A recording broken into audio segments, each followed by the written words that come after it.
Labą dieną. Norim prisistatyti, esame atvykę iš Kauno ir aš pristatysiu kolegą, kuris kalbės po manęs, pristatys dvi knygas. Paulius Martinaitis yra Kauno viešosios įstaigos katalikiškos Juozo Urbšio vidurinės mokyklos direktorius. Taip pat yra Kauno miesto mokyklų vadovų asociacijos tarybos pirmininkas. Taip pat Paulius yra Kauno švietimo tarybos pirmininkas ir šiuo metu jo vadovaujama taryba, bendradarbiaudama su Kauno miesto strategijos rengimo darbo grupe, rengia taip pat ir švietimo strategiją. Su Pauliumi artimiau pradėjom bendrauti ir bendradarbiauti, abu studijuodami Kauno technologijos universitete, magistrantūros studijose, kur įgijom vadybos ir verslo magistrų laipsnius abu. Paulius, plataus akiračio, labai žingeidus žmogus, gerai pažįstantis Lietuvą ir ne tik, aišku, Lietuvą, bet Lietuvą pažįstantis nuo dviračio, kadangi su tokiu žygeivių klubu yra išvažinėjęs visą ją, skersai išilgai ir iki visokiausių smulkmenų gali papasakoti apie bet kokį kaimelį, bet kokį miestą. Tai va tiek trumpai apie Paulių.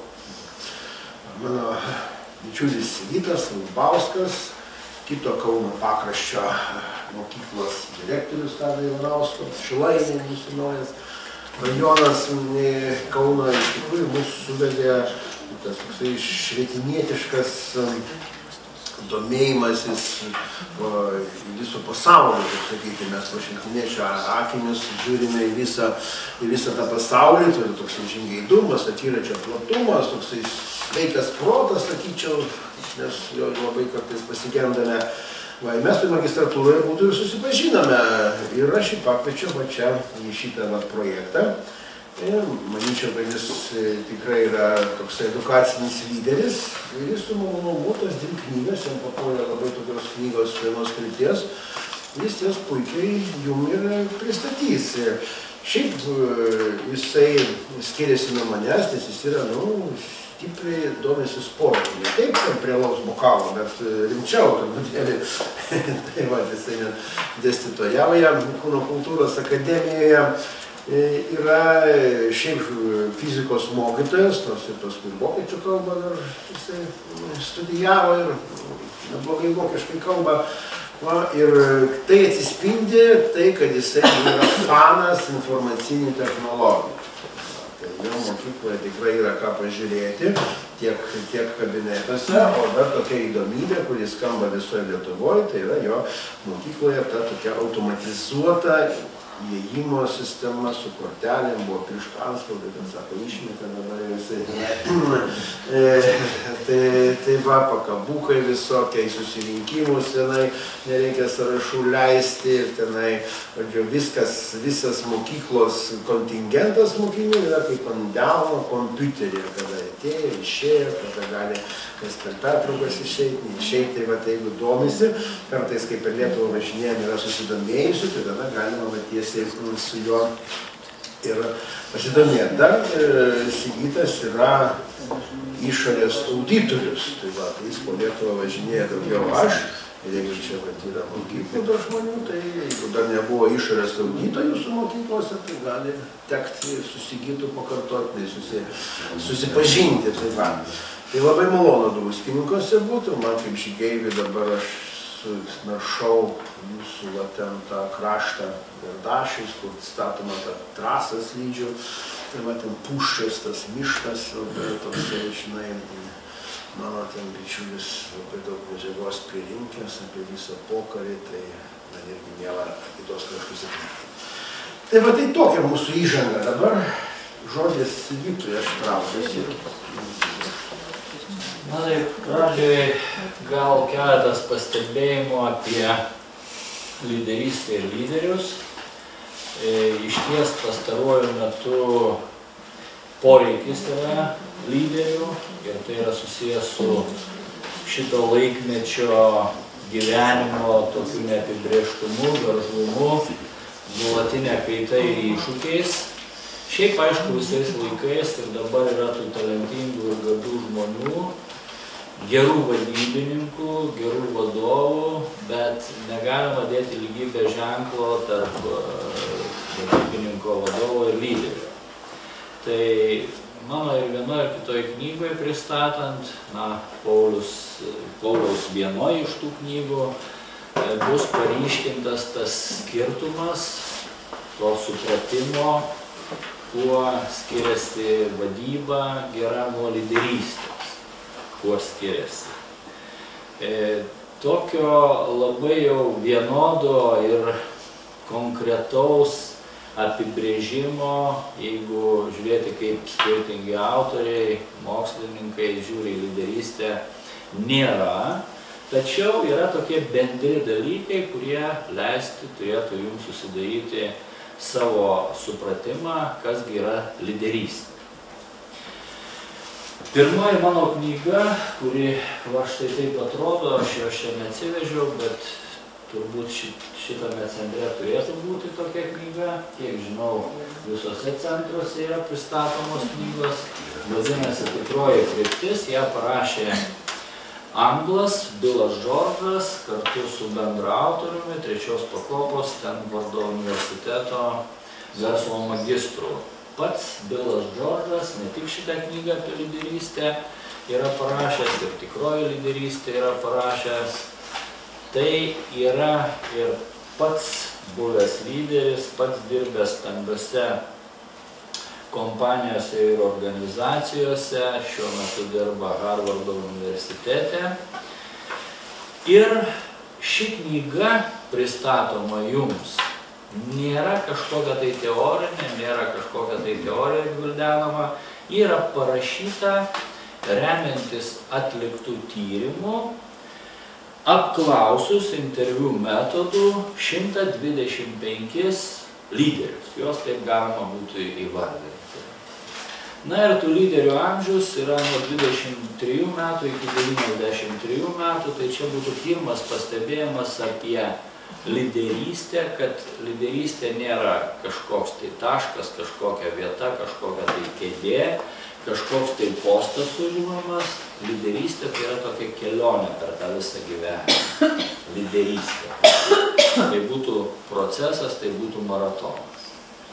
Dabar šita knyga skaitytojai turėtų būti vertinga dar ir tuo, kad jos gale priede C kiekvienam knygos skyriui yra siūloma skaitytojui atlikti tokius pratimus savianalizai skirtus ir apibendrinus tuos pratimus siūloma skaitytojui pasirengti savo lyderystės tobulėjimo planą.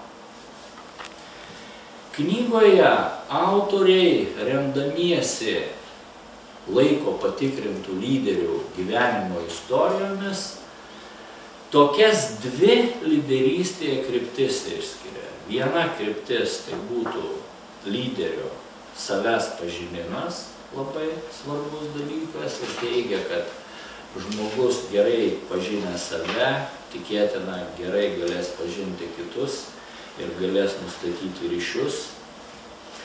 Ir antra tokia kryptis, tarp kitko pastaroji labai gražiai persikloja ir su antra mano pristatoma knyga ir tos knygos idėjomis, tai, kad lyderis privalo toje kelionėje lyderystės tobulinti save 5 srityse. Tai va viena iš tų sričių pagrindinė yra savęs pažinimas, įvardinta kaip savimonė.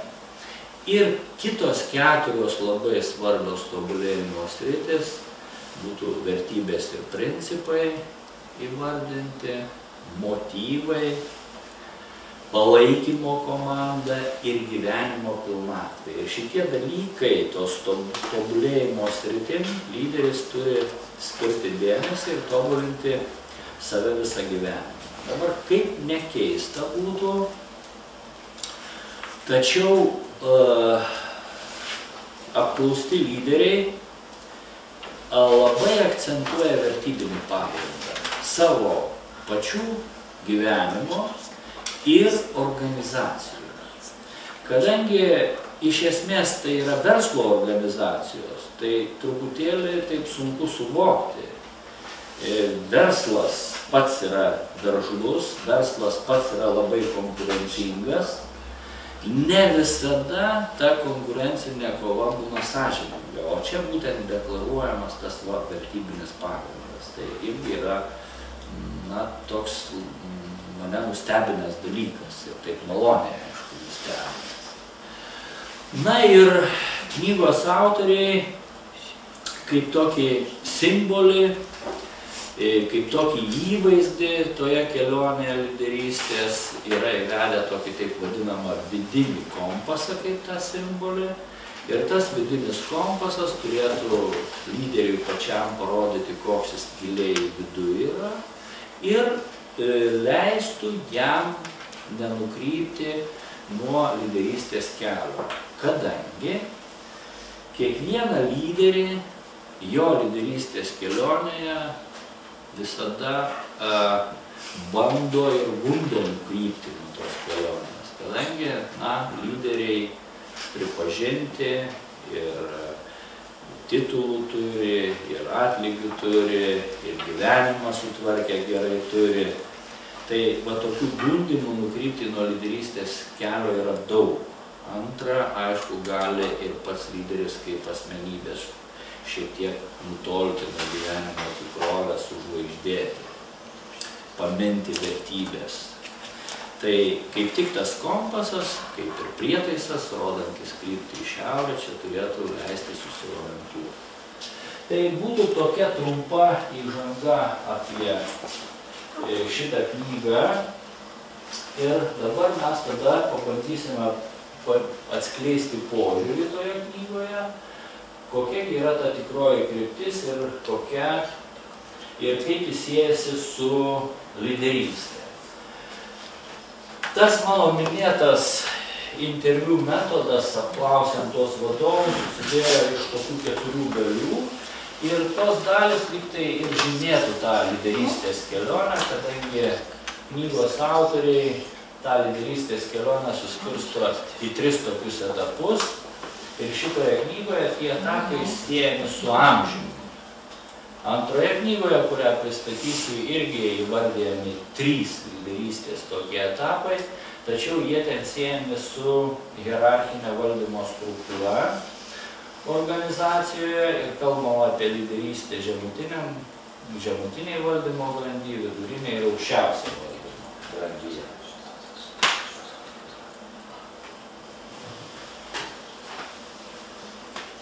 Tai čia aš jau jums minėjau, galbūt tik tai dar kartą akcentuosiu, kad tos tikrosios krypties esmė toje lyderystėje būtų puoselėjamos vertybės, potraukiai stimulai, tai čia būtų susijęs su motyvacija, kas lyderius motyvuoja ir su atlygiu, su to pasitenkinimo šaltiniu.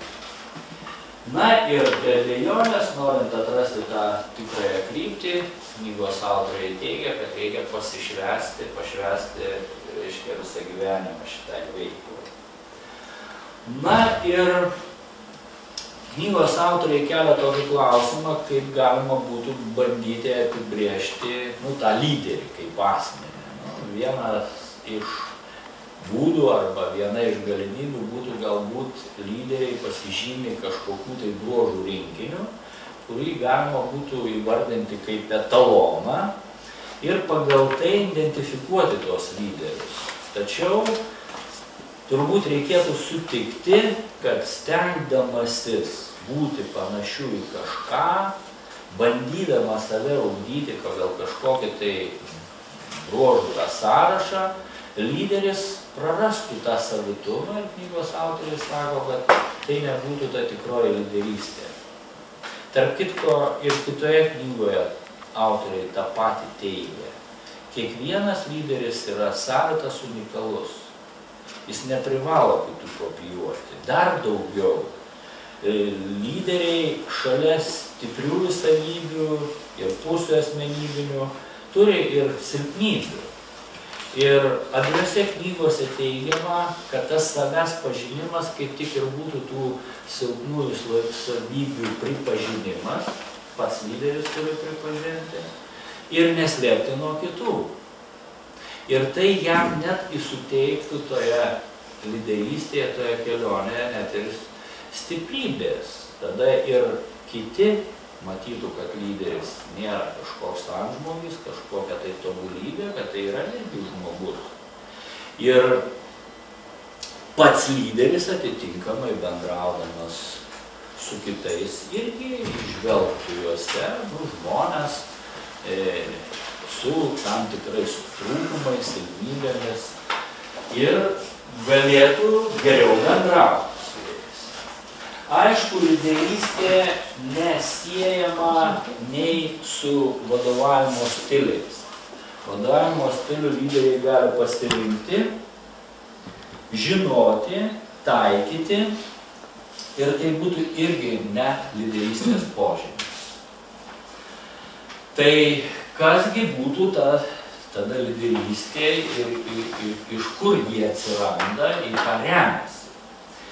Ir šios knygos autorius, Bilas Džordžas, teigia, kad apklaustieji lyderiai teigia, kad tą lyderystės atsparą rado savo gyvenimo istorijoje.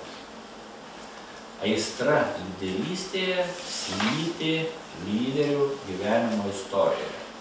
Mes paskui pažiūrėsime, kokios tos istorijos ir aptarsime kai kurių lyderių tas istorijas. Dar galėčiau paminėti, kad knygoje pateikiama labai daug tokių autentiškų pavyzdžių ir gyvenimiškų istorijų tų lyderių apklaustų. Tai irgi būtų skaitytojų vertinga patirtis pasitikrinti.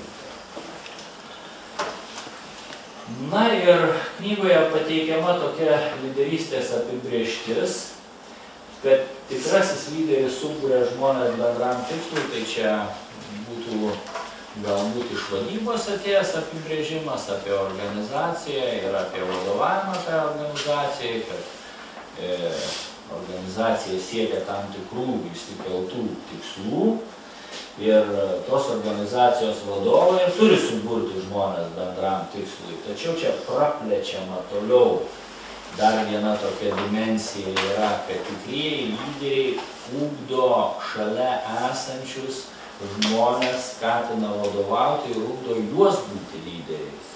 Tai yra labai svarbus vienas dar dalykas. Toliau akcentuojamos bendros vertybės. Tai va tokia būtų lyderystės apibrėžtis.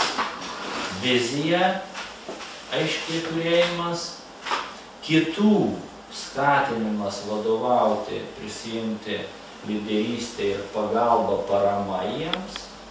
Ir tai yra grindžiama bendrosiomis vertybėmis. Tai va štai šitoje knygoje taip yra suprantama lyderystė. Na ir tos tikrosios lyderystės yra įskiriami tokie 5 aspektai. Tai būtų aistringas tikslo siekimas, tai būtų ta stipri motyvacija lyderio. Toliau vertybių puoselėjimas, nuoširdus vadovavimas, čia būtų santykių, tvirtų santykių sukūrimas ir savidrausmė lyderiams. Na ir va štai aspektus čia mes matome šitoje skaidrėje vaizdžiai pateiktus. Na ir kaip minėjau, 2 tokie svarbus elementai yra savęs pažinimas ir nuolatinis lyderio tobulėjimas. Savęs tobulinimas, reiškia, tose 5 srityse. Tai čia būtų labai netoli nuo mums žinomos mokymos visą gyvenimą paradigmos. Turbūt girdėjot apie ją, tai tiesiog tai yra ir lyderiui labai svarbus dalykas. Na ir knygoje pateikiamas tas įvaizdis, kompasas, rodantis tikrąją kryptį.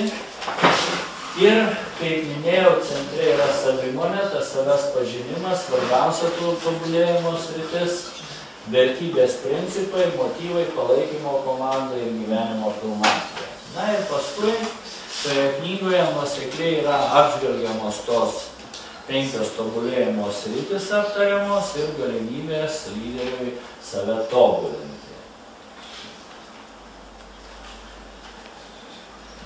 Na ir čia pateiksiu, trumpai papasakosiu jums Hovardo Šulco, Starbucks kompanijos įkūrėjo, o Starbucks tai yra kavinių ir parduotuvių tinklas.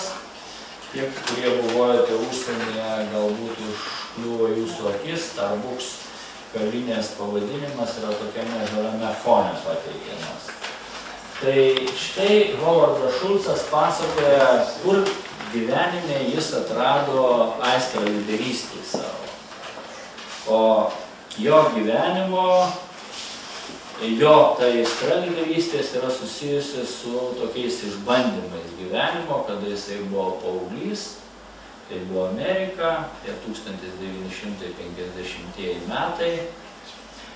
Mama nedirbo, nes augino mažą vaiką šeimoje, tėtis dirbo prekių išvežiotojų ir susilaužė koją ir negalėjo dirbti, neteko darbo. Tuo metu Amerikoje nebuvo socialinio draudimo ir šeima liko visiškai be pajamų. Tai Hovardas Šulcas pasakoja, kad jam buvo labai skaudu vakarais girdėti, kaip virtuvėje sėdėdami tėvai ilgai diskutuodavo ir aštriai diskutuodavo, kam ten paskutinius centus skirti ir kaip pragyventi. Tai jis prisiekė, kad jeigu turės gyvenime galimybę, tai pasistengs padaryti taip, kad va tokiais atvejais žmonės neliktų be pajamų, neliktų socialiai neapsaugoti. Ir kada jis pradėjo vadovauti štai šitai kompanijai, tai buvo pirmoji kompanija Amerikoje, kurios darbdaviai apdraudė darbuotojų socialiniu draudimu. Dar daugiau, vidutinis atlyginimas tos kompanijos darbuotojų buvo šiek tiek didesnis negu tuo metu Amerikoje. Tai vad Hovardas Šulcas tą savo aistrą lyderystėje, tą kryptingą veiklą su žmonėmis rado savo toj vaikystėje. Kiti lyderiai taip pat pasakoja panašias istorijas ir čia dar vieną tokią istoriją pristatysiu, Retos Clark King, tai irgi amerikietė, irgi panašus laikotarpis Amerikoje, pietinės valstijos, į juodaodę mergaitę, kada kiti vaikai būdavo mokykloje ir mokydavosi, jai tekdavo plušėti laukuose, ravėti daržus, kad užsidirbtų šiek tiek pinigų ir galėtų prisidėti prie šeimos išlaikymo. Jos gabumus, kryptingumą pastebėjo mokyklos bibliotekininkė, kai kurie mokytojai paskatino ją mokytis. Tai ji baigė universitetą, tai buvo iššūkis juodaodei tuo metu moteriai, įgijo chemijos mokslų daktarės laipsnį, dirbo stambiose kompanijose, vadovavo universitete. Tačiau, kaip ji pati sako, aistrą lyderystėje atrado veikloje, dirbdama įvairių kompanijų valdybose, kuriuose dirbdavo įvairių rasių žmonės ir savo tą pašaukimą lyderystėje jinai matė to gyvenimo prasme lyginti tuos rasinius nelygumus, nutiesti kelius tarp skirtingų rasių žmonių socialinės padėties. Tai vas būtų tokia ta priežastis, ta aistra lyderystė. Na ir knygos autoriai, remdamiesi apklaustų lyderių patirtimi, teigia, kad daugelį jų paskatino ateiti į tą lyderystės kelią tokie skaudesni išgyvenimai gyvenimo. Tai artimųjų netektis, bendraamžių patyčios ir kiti panašūs dalykai. Na ir aišku, tą knygą aš esu aptarinėjęs ir su savo kolegomis, mes irgi pabandėm pagalvoti, kasgi mus motyvavo gyvenime, vertė mobilizuotis, kažko siekti, tai ko gero pripažinome, kad tikrai tie dalykai ateina iš praeities, iš tų gyvenimo istorijų. Tai grįžtant prie to priedo gale tos knygos autoriai ir siūlo kiekvienam skaitytojui, jeigu kalbėti apie tą lyderystę, paieškoti tos aistros savo gyvenimo istorijoje, ją reiktų atgaminti.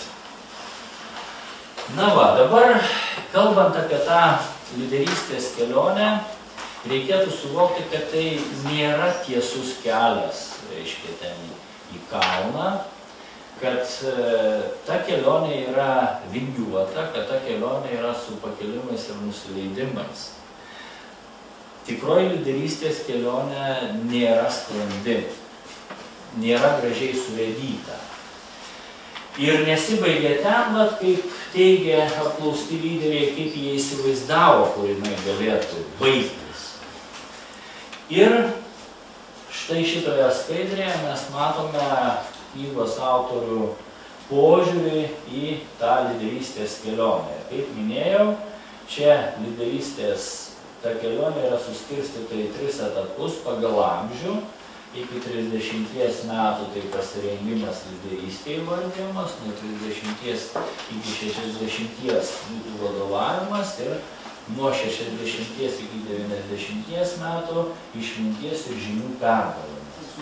Na ir ta lyderystės kelionė, ne šita tiesi linija čia žyminti, o iš tikro va štai šita vingiuota su pakilimais ir nusileidimais. Na ir prisiminus mūsų dienų aktualijas ir svarstymus apie tai, kadagi Lietuvos piliečiai turėtų būti išleisti į pensiją, valdžios noras yra išleisti vėliau, žmonių pačių išeiti anksčiau. Ir tai yra išties suprantamas dalykas, nes nedarbo lygis Lietuvoje yra pakankamai aukštas. Žmonės nori kažkokių tai socialinių garantijų ir vyresniam žmogui netekus darbo jį sunku susirasti. Tai štai šitos diskusijos šitame kontekste, žiūrint į lyderystę, visai nedera. Reiškia, ta lyderystės kelionė baigėsi su gyvenimo, galima sakyti, kelionė ir lyderiai iš tos lyderystės kelionės neiškrimta su lyg ten 61 ar 65 metais. Dabar truputėlį pakomentuosiu tą kelionę į tikrąją lyderystę. Iki 30 metų tai būtų charakterio formavimasis, jauno žmogaus ugdymas, mokymasis, būtų universiteto baigimas, pradžia darbinės veiklos ir knygoje apklausti lyderiai teigia, kad jie pradėję dirbti tiesiog bandė vieną darbą, bandė kitą darbą, kas jiems būtų arčiau širdies, suvokė, kad galbūt trūksta kai kurių žinių, grįžo atgal pasimokė, tas yra ir mūsų gyvenime.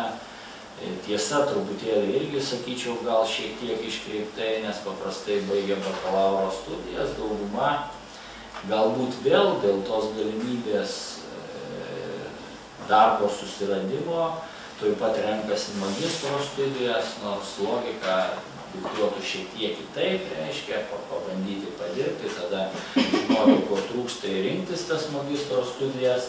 Pradedama čia jau ir vadovauti žmonėms, dirbti kartu su kitais. Ir dar yra teigiama, kad ir į užsienį išvažiuoja jauni žmonės, dirba kartais nelabai mielus darbus, kad užsidirbti pinigų, bet po to užsiimti tą veiklą, kuri būtų arti širdies, kuri sėdusi su aukšta motyvacija ir tais gebėjimas, o tai būtų vienas iš lyderystės požymių. Toliau nuo 30 iki 60 metų yra vadovavimo etapas ir pasirengimas vadovauti ir matome ten tokią didelę duobę, tie išmėginimai.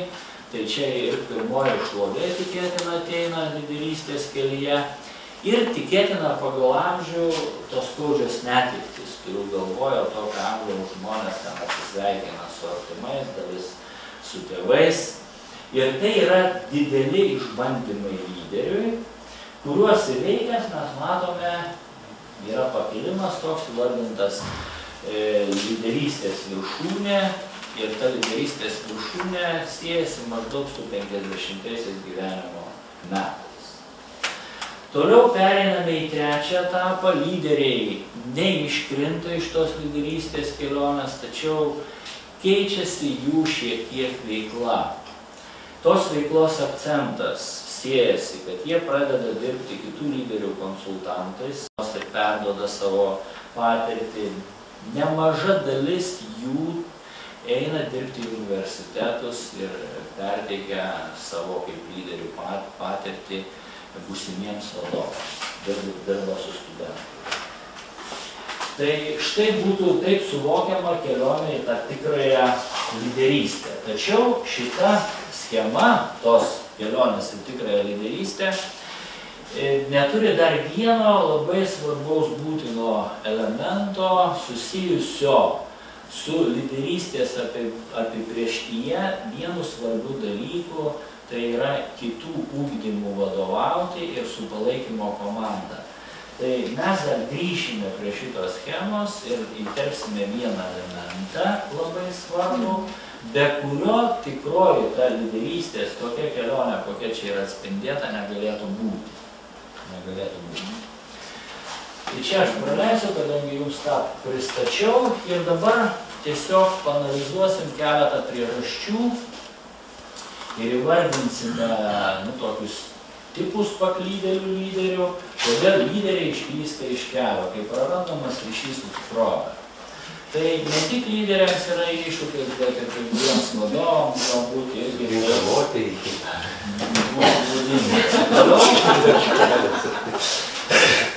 Toliau kita priežastis, kuri nesisietų su tikrąja lyderystė, tai būtų dėl nesėkmės baimės.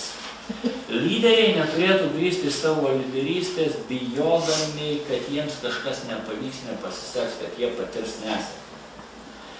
Antros knygos autorius apskritai teigia, kad verslininkas negalėtų save vadinti tikrų verslininkų, jeigu nebūtų patikrintas bent vieno bankroto.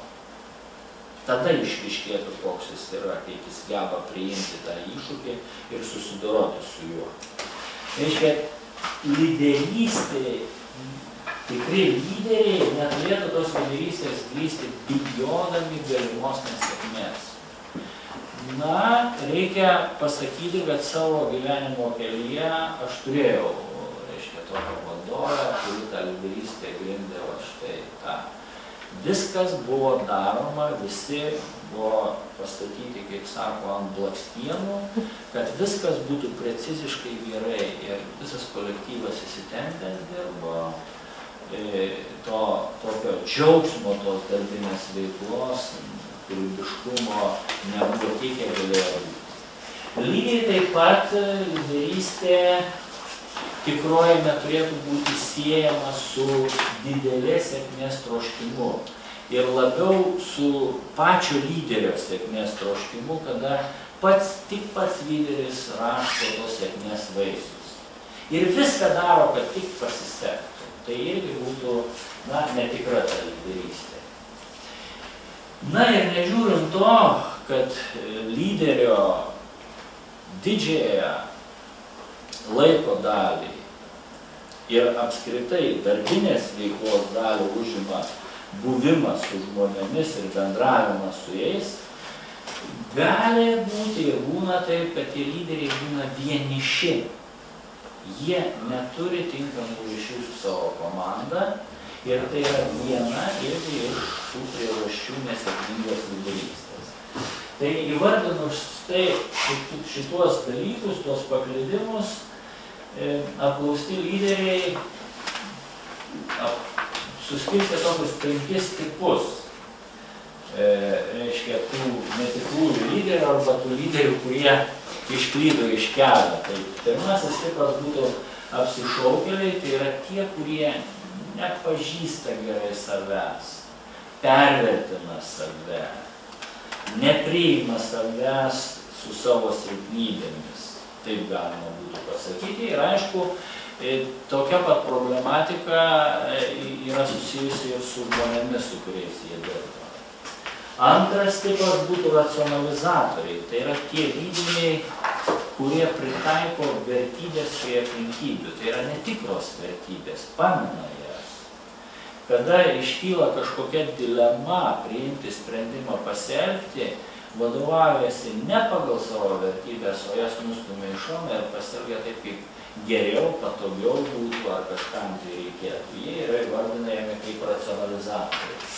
Garbėtroškos, tie, kurie savo tą asmeninę sėkmę iškelia virš visko. Vienišiai, kurie neranda asmeninių patarėjų, neturi tos komandos būtinos lyderių. Ir dar vienas tipas yra krintančios žvaigždės. Tai čia yra tie lyderiai, kurie išimtinai irgi siekia savo asmeninės sėkmės ir jeigu jiems kažkokioje organizacijoje tų tikslų nepavyksta pasiekti arba jie mato, kad tam reikės laiko daug, sąnaudų, jie be skrupulų atsisveikina, ieško kitos organizacijos, kitos darbo vietos, kur galėtų patirti tą sėkmę. Ir jie šokinėja.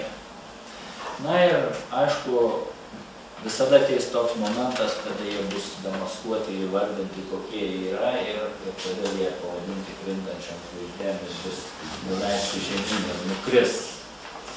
Tai va, visi šitie penki tipai gali būti pavadinti bendru vardu, reiškia, kaip lyderiai gyvenantis pagal nugalėtojo principus. Tačiau pagal nugalėtojo principus gali gyventi, jeigu taip galima įsireikšti, individualių sporto šakų lyderiai.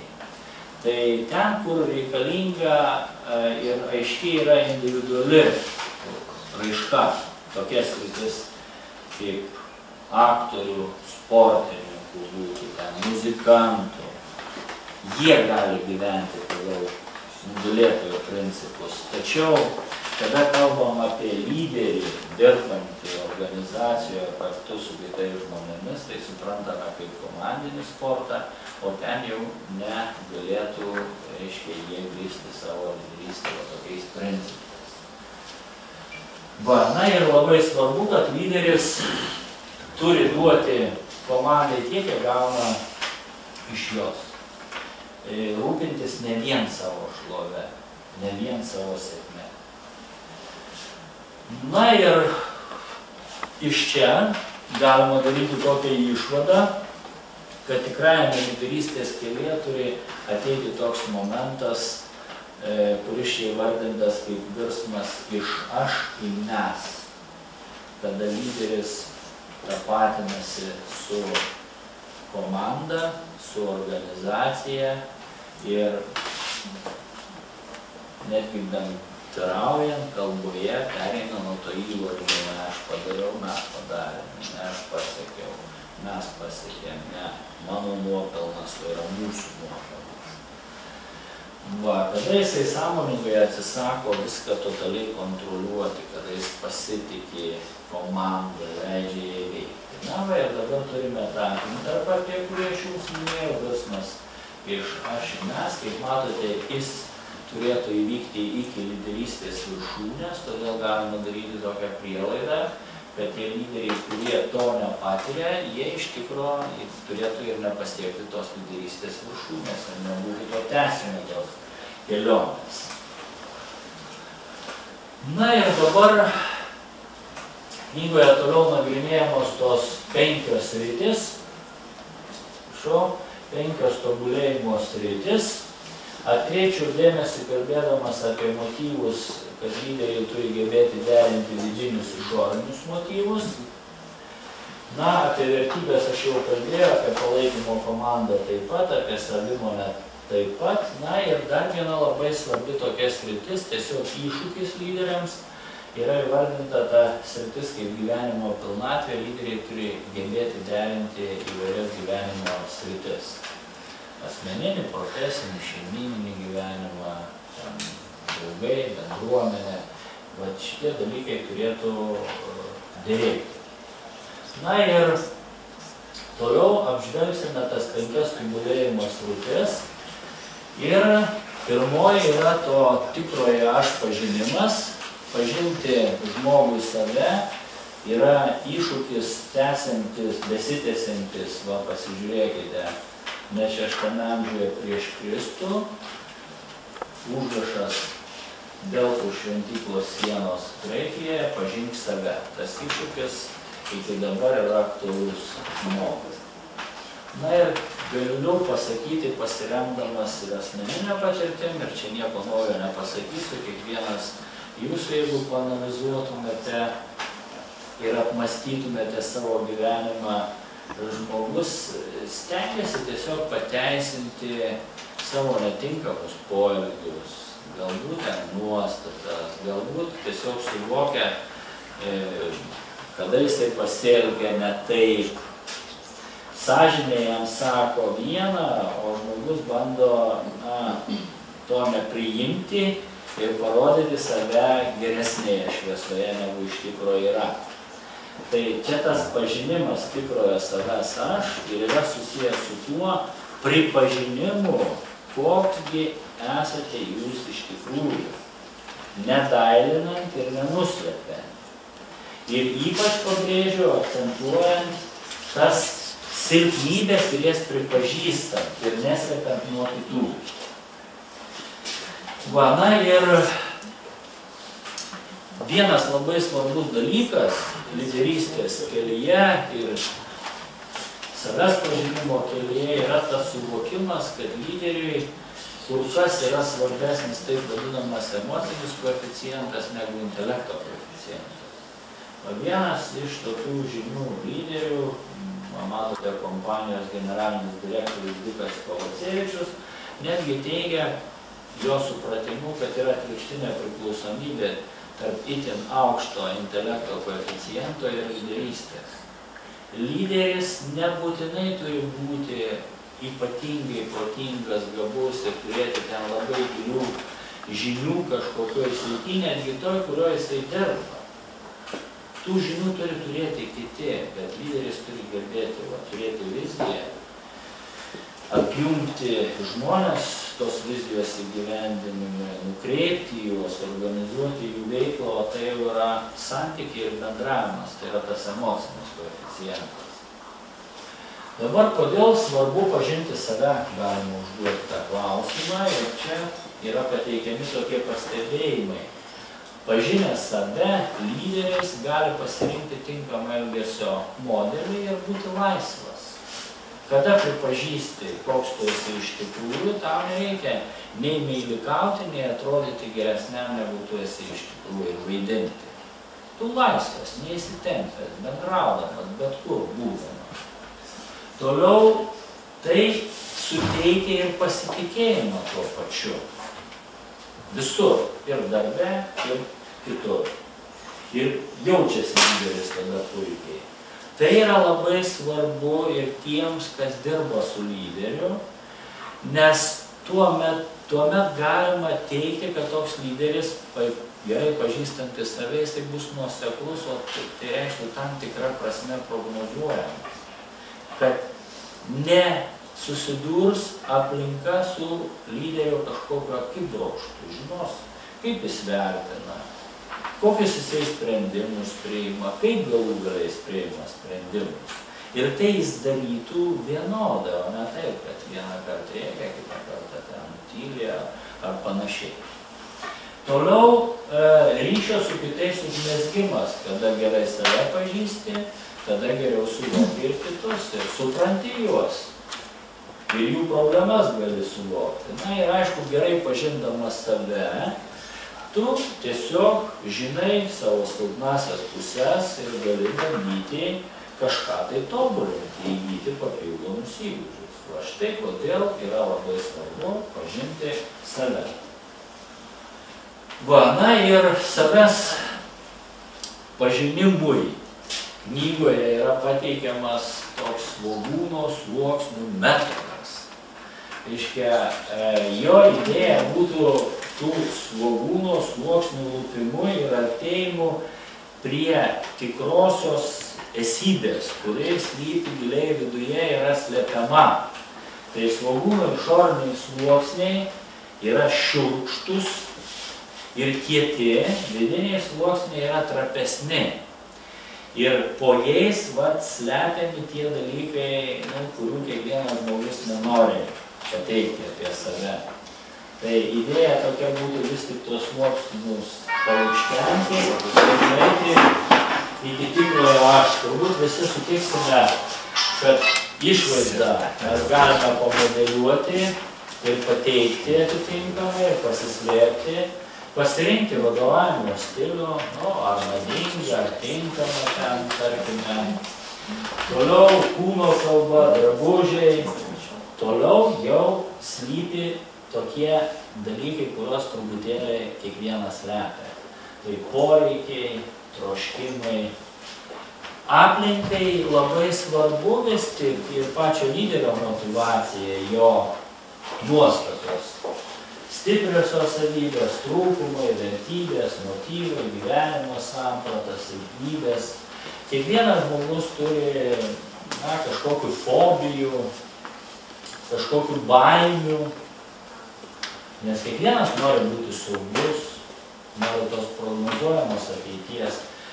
Ir reikėtų vis tik nežiūrint to, save išlukštenti iki to vidaus, giliai ir pripažinti savo ir netgi nebijoti parodyti, koks lyderis yra iš tikrųjų ir kitiems. Tai būtų nesilpnumas, jo nesilpnybė, atvirkščiai, galbūt privalumas ir stiprybė. Taip teigiama šitoje knygoje. Dabar kaip tas silpnybės užčiuopti, tai yra labai sunku. Kaip aš minėjau, žmogus netgi kovoja su tuo kirminėliu sąžine vadinamu ir bando pateisinti. Tai geriausiai turbūt tą būtų galima sužinoti iš kitų, kada kiti lyderiai pasakytų, koks jis yra.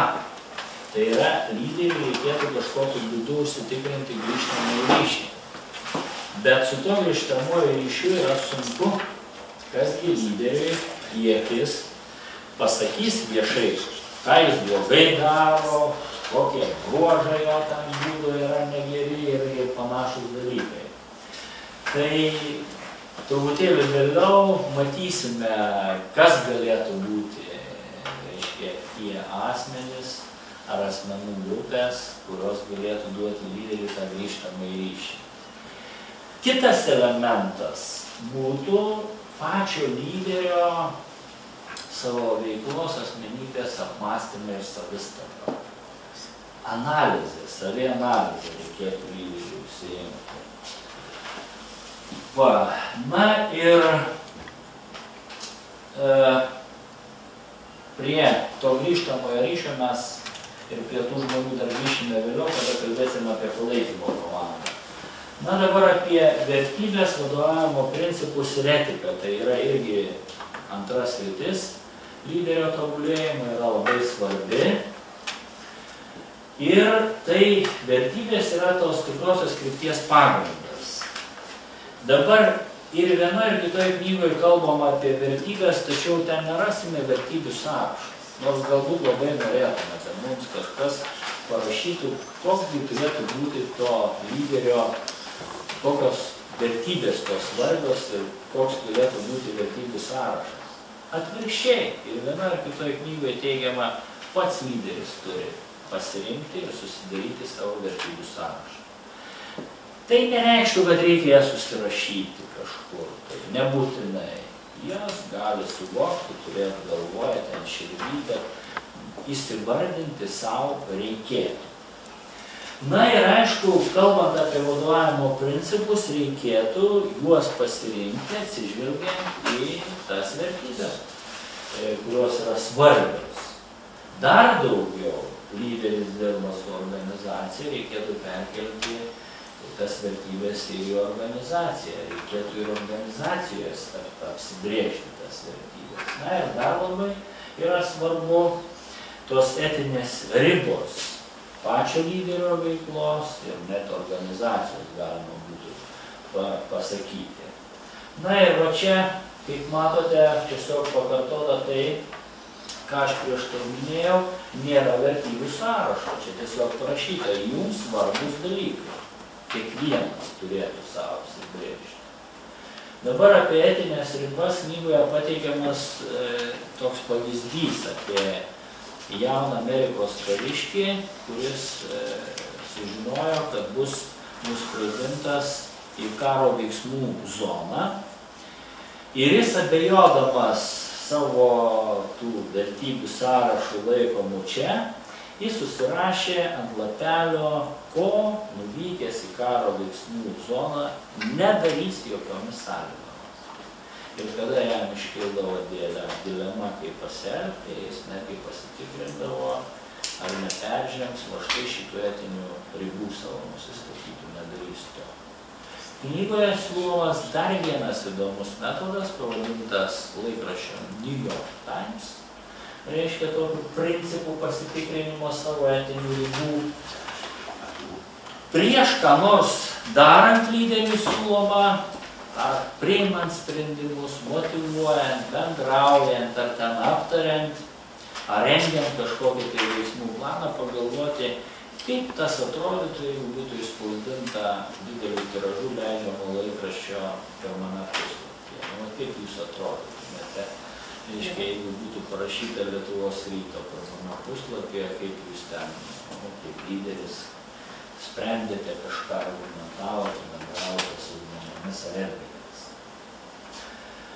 Va, ir aišku, kad tie lyderiai, kurie žino savo etikos ribas, savo vertybės, jie bet kokiom, net ir sudėtingom aplinkybėm, neturėtų pasiklysti, o jeigu jau ir bandė nuklysti, tai kažkas signalizavo, rėkė, ten švietė ir grąžino atgal į tą tikrą lyderystės kelią grindžiamą vertybėmis. Motyvai. Motyvai yra išoriniai ir vidiniai, ir knygos autorių požiūrių yra labai svarbi dermė tų išorinių vidinių motyvų, kad nenusvertų, aišku, čia labiau kalbam apie išorinius motyvus. Dabar kokie tai yra vidiniai ir kokie išoriniai motyvai. Neneigiama, kad išoriniai motyvai yra labai svarbus lyderiams. Tai būtų piniginis atlygis, įtaka, ten titulai, pripažinimas ir visokie geri dalykai, socialinis statusas, galimybė pranokti kitus.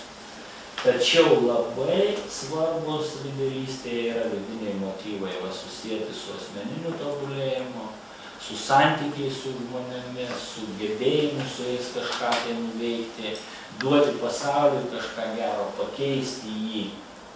Galų gale išlikimas ištikimiems savo tom vertybėm ir tom etiniam normom, kuriomis vadovaujamis. Na ir norėčiau šitos skaidrės pagalba pateikti tokią vieną išvadą, kuri man irgi yra labai svarbi ir kurią aš pritariu, kad tiesiog būtų maksimumas to pasitenkinimo lyderystės veikla, jeigu ta veikla perklotų tokius du dalykus – sugebėjimus ir motyvus. Vidinius, išorinius derančius su sugebėjimais, atsižvelgiant ne tik į stipriasias pusės, bet ir į trūkumus lyderio. Ir štai čia raudonai yra parašyta tas moto, išsiaiškinkite, ką sugebate daryti geriausiai ir ką norite veikti. Ir aš įsivaizduoju, kad nėra žmogui didesnio pasitenkinimo veikti toj srity, kur jis gali geriausiai atskleisti savo sugebėjimus ir gabumus. Na ir pateikčiau galbūt pavyzdį čia ne iš tos knygos, bet mano tokia asmeninė, tokios veiklos, ten persiklojusiame sugebėjimų ir motyvų lauke, kas įvardijama lyderystės arkliuku. Tai būtų Holivudo filmas, ten kažkokių tai didelių vertybių nerastume, vadinasi jis rodos Bėglys. Bėglys tai Harisonas Fordas, medikas, neteisingai apkaltintas žmonos nužudymu, įvykus ten avarijai, vežant į kalinimo vietą, kur jam turėjo būti įvykdyta mirties bausmė, jisai pabėgo. Tai va ten tas, kuris organizuoja gaudymą to bėglio, va ten jis yra tas lyderis, va veikiantis tame lauke jo lyderystės lauke, kaip jis puikiai organizuoja, sutelkia visus, gaudydamas tą bėglį ir aišku sėkmingai jį pagauna, nes ten galima įsivaizduoti, kad ten ir nepagauti neįmanoma, jis verda sultise tos veiklos savo, jisai geba puikiai tą daryti darbą ir jis pats kaip asmenybė stipriai motyvuotas, jis turi tas vertybės ir principus. Ir tai yra, lyderystės viršūnė čia šiuo atveju bus. Dabar apie palaikymo komandą. Lyderiai negali dirbti vieni ir tikroji lyderystė, kaip minėjau, dar pasikartosiu, yra komandinis sportas.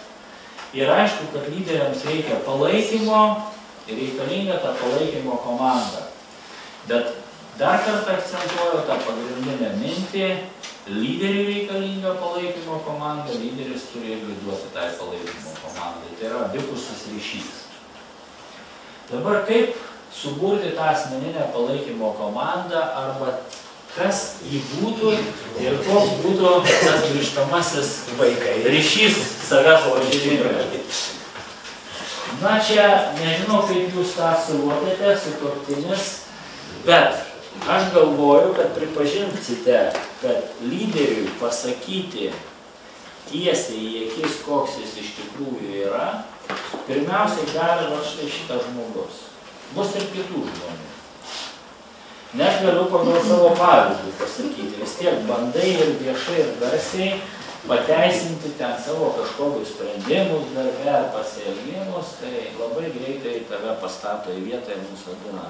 Pasako, baigti čia pasakoti, pasielgiai ne taip, negerai ir taip toliau ir panašiai.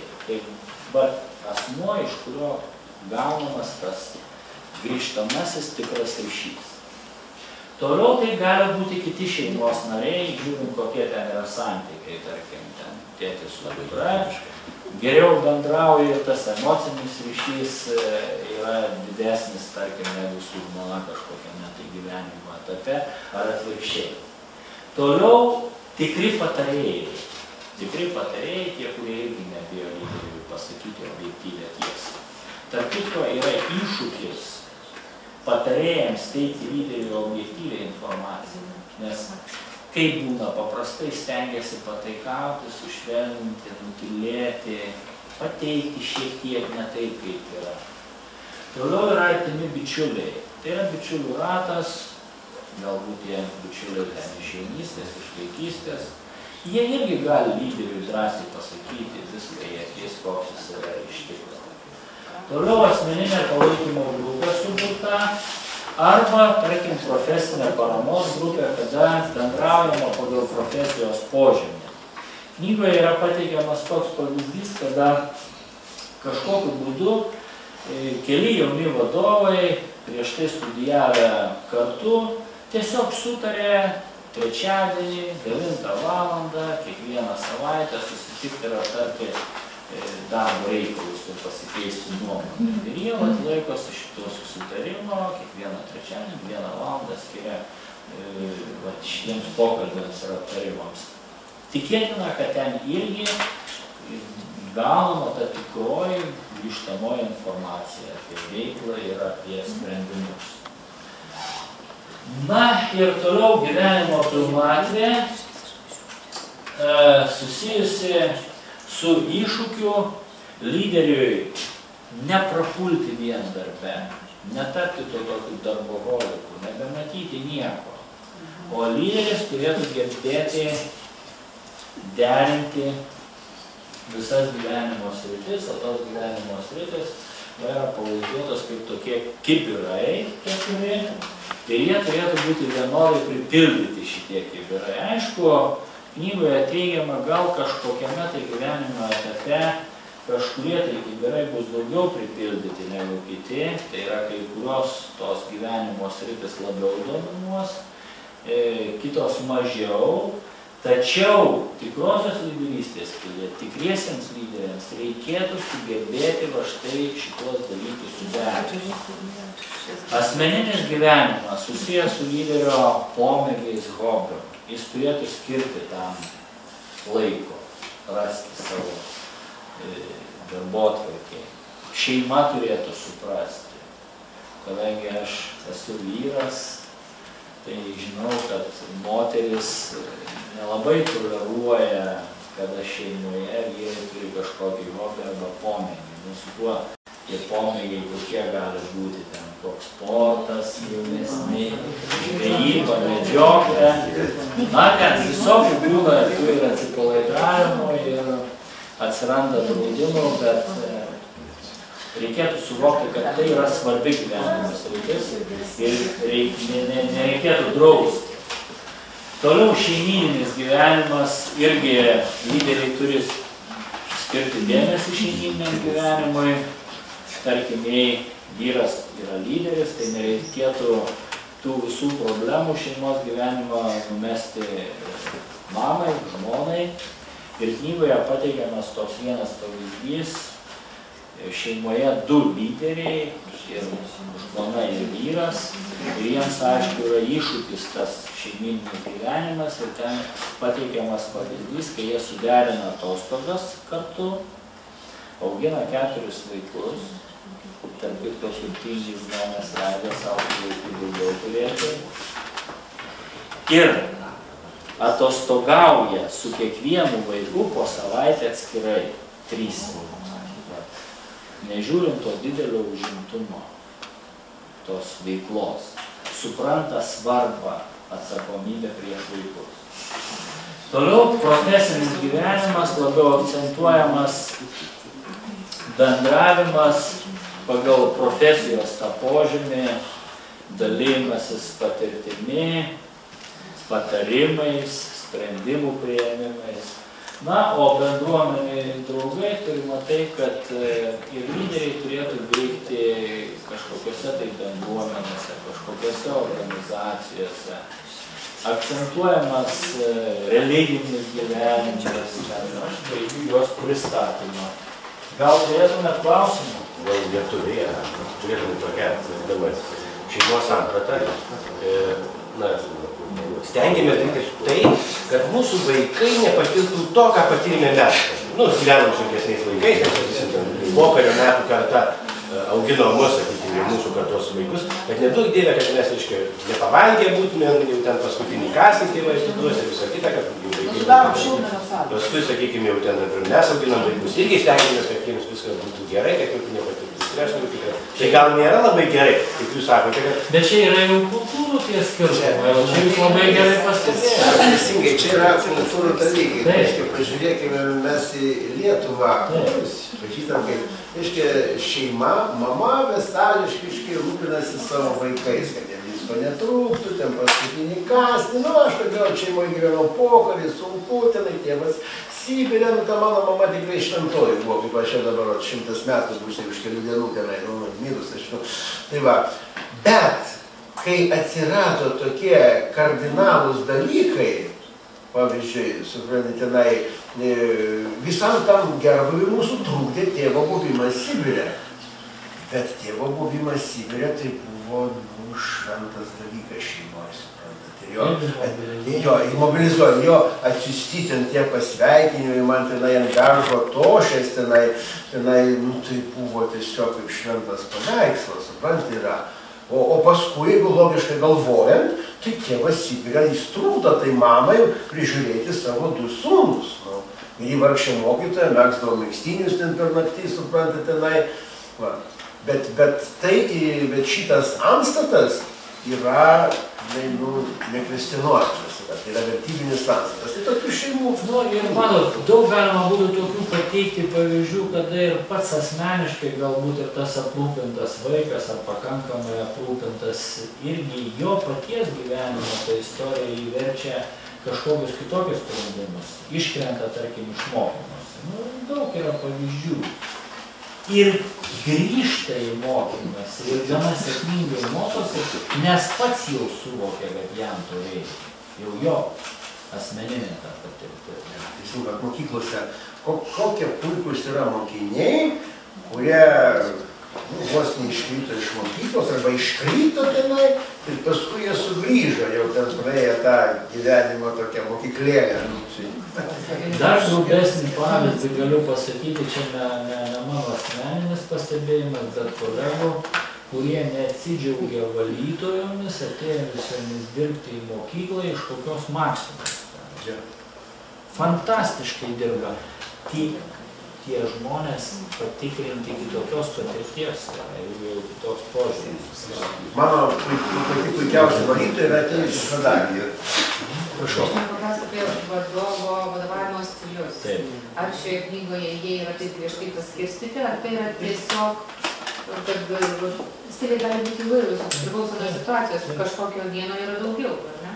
Taip, apskritai aš galvočiau, čia dabar mano bus asmeninis, o paskui pasakysiu apie tai, kas yra knygoje rašoma.